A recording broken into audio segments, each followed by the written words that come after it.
The agent stack is moving faster than the model leaderboard. Qwen Code can be redirected inside the same turn. Agent SDKs are exposing model routing, cache visibility, and provider-side tool search.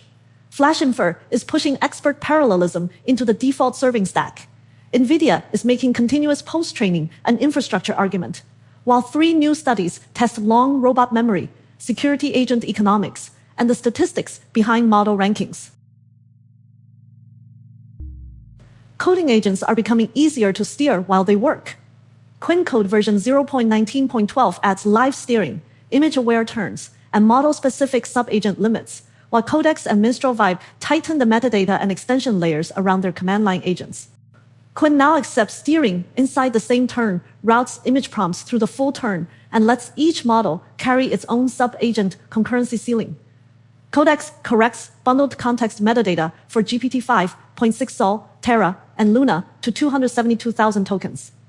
Mistral adds a skills registry and graduates hooks to stable. The Qwen release also ships skill management pages, workspace goals, and visual Git status and diffs. Mistral exposes its configuration schema through ACP, but renames hook events to pre-tool, post-tool, and post-agent as part of the stable cutover. These changes strengthen the control plane around coding agents. Developers can redirect work without restarting a turn, contain multi-agent fan-out by model, reuse skills more deliberately, and plan against the correct context budget. This is not a capability ranking. Qwen and Mistral deliver feature releases, while Codex is a metadata hotfix. Mistral's hook renames are breaking, and the Codex correction does not announce a new model or expand the models themselves. Agent SDKs are pushing model selection and tool discovery deeper into the runtime. Pydantic AI version 2.13 and OpenAI Agents JavaScript version 0.13.5 each expose a more explicit control point for production agents. Pydantic adds hooks for getting a model, resolving its identifier, and choosing one per agent, plus a cache hit ratio on request and run usage. OpenAI's JavaScript SDK adds provider-executed tool search through its AI SDK integration. Pydantic can also omit model request parameters from telemetry and raise a content filter error when a filtered response still carries content. The OpenAI release fixes string text correlation with output items and base64 decoding without host globals. Dynamic model resolution can move routing policy closer to the agent that needs it, while cache hit reporting makes efficiency visible at the run level. Provider-side tool search can keep large tool catalogs discoverable without placing every tool definition into each prompt. These are framework primitives, not managed routing or automatic cost optimization. Provider-executed tool search is specifically limited to the AI SDK integration, and neither release provides benchmark evidence that every workload becomes faster or cheaper. FlashInfer version 0.6.15 moves mixture of experts parallelism into the default installation and expands its serving stack for Blackwell GPUs, sparse video attention, and distributed inference. A new expert parallel layer runs dispatch per expert grouped matrix multiplication and combine across ranks using NCCL or NXL transports. The release also adds VLLM-facing interfaces and checkpoint-safe virtual addresses for mixture of experts communication. FlashInfer says the package now covers NVFP4 mixture of experts paths for Gemma 4 and Minimax M3 on SM12X, DeepSeek class MLA decode on B300, and context parallel gated delta rule attention on SM120. Video sparse attention joins the block sparse API. Serving teams get a more unified surface for routing tokens and computing experts across GPUs instead of assembling every communication layer themselves. The added attention and communication paths broaden the workloads that can stay inside one optimized kernel stack. The package release is stable, but FlashInfer explicitly labels the Unified Expert Parallel API experimental.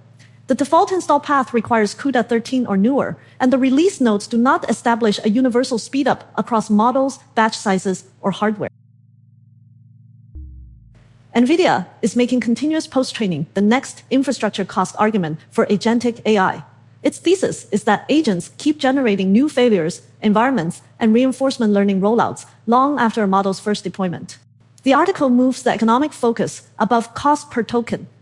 NVIDIA asks what it costs to keep improving a deployed model as tools, policies, and edge cases change, then positions Vera Rubin around faster rollouts and shorter training to inference loops. NVIDIA says Vera Rubin can train the largest models with 1/4 the GPUs of Blackwell.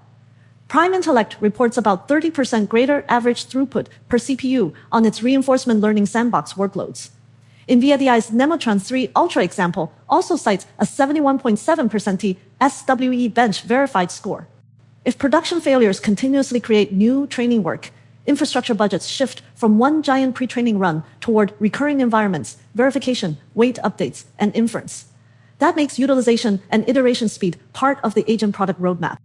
This is a vendor architecture thesis, not a new chip launch or an independent cross-platform benchmark. The GPU and throughput numbers come from NVIDIA or a partner, and the article's 20 billion rollout token scenario is explicitly illustrative. NVIDIA, Stanford, and UT Austin researchers introduce RoboTTT, a robot policy that carries 8,000 time steps of visual motor context. The authors say it can use a much longer history without increasing inference latency as context grows. RoboTTT treats fast waits as recurrent memory. Those waits update during training and inference, compressing earlier observations and actions instead of keeping a growing attention cache. In the author's 3 real robot assembly tasks, RoboTTT averaged an 89% task completion score versus 57% for the single-step GR-leaning T baseline. Training at 8,000 time steps scored 62% above the same model trained at 1,000. And the system completed a 5-minute, 10-stage assembly that none of the baselines finished. For robotics teams, context becomes another scaling axis. A policy that remembers demonstrations, corrections, and disruptions could handle longer workflows while keeping per-step latency predictable. These are author-reported results on a specific YAM platform, 3 assembly tasks, and a GRO TN 1.7 based policy. Fixed latency means latency does not grow with context length in this design. It does not mean zero overhead or proven generalization to every robot and task. A new security agent study argues that success rate alone hides whether an AI system is economically useful. It evaluates offensive and defensive agents with explicit budgets for inference and tools. The authors run Cybench capture the flag tasks and Splunkbot's version 1 investigations under fixed cost caps. They separate model spending from searches, enrichment, telemetry queries, and other tool use. On Cybench, DeepSeek V4 Flash rose from 76.1% at an 80-cent cap to 86.3% at the full $2.10 budget. On Bots version 1, its score stayed at 73%. Claude Opus 4.8 led the reported defensive table at 93.9%, with $28.80 in model plus tool cost and 603 tool events. The split matters for security teams buying agents for real SOC work. Offensive tasks may reward more test time compute, while defensive investigations can depend more on disciplined queries, evidence navigation, and selective enrichment. This is not a universal security model ranking. Results depend on the paper's agent harness, task versions, cost table, provider prices, reasoning settings, refusal behavior, and dated model snapshots. Different tooling or enterprise data could change both scores and economics. A new evaluation study asks whether item response theory, or IRT, can reliably rank AI systems. IRT comes from human testing, but AI benchmarks often have far fewer systems and far more questions. The researchers derive settings from 6 widely used LLM benchmarks, simulate response data under 3 IRT model classes, and compare 4 estimation tools. They test computational feasibility, rankings, predicted performance, and item parameters. Across 18,000 simulation conditions, classical estimators could become impractical at large benchmark sizes. More scalable estimators could produce unreliable item estimates and rankings when only a small number of models were evaluated or when ability distributions were skewed, clustered, or multimodal. Leaderboard users often treat a single-ordered list as objective evidence for buying or deploying a model. This work says the statistics behind that order also need sample size checks, distribution diagnostics, and uncertainty reporting. The paper does not show that every current leaderboard is wrong, and it does not independently rerun every public ranking. It is a simulation study grounded in 6 benchmark-derived settings, identifying conditions where IRT is reliable and conditions where it can distort conclusions. The common thread is control. Coding agents need steering. SDKs need explicit routing and observability. Inference needs clear experimental boundaries. Continuous post-training needs honest cost models. Robot policies need usable memory. Security agents need budget-aware evaluation. And leaderboards need statistical diagnostics. The stack is getting more capable, but also more measurable. Subscribe for the next evidence-led AI industry briefing.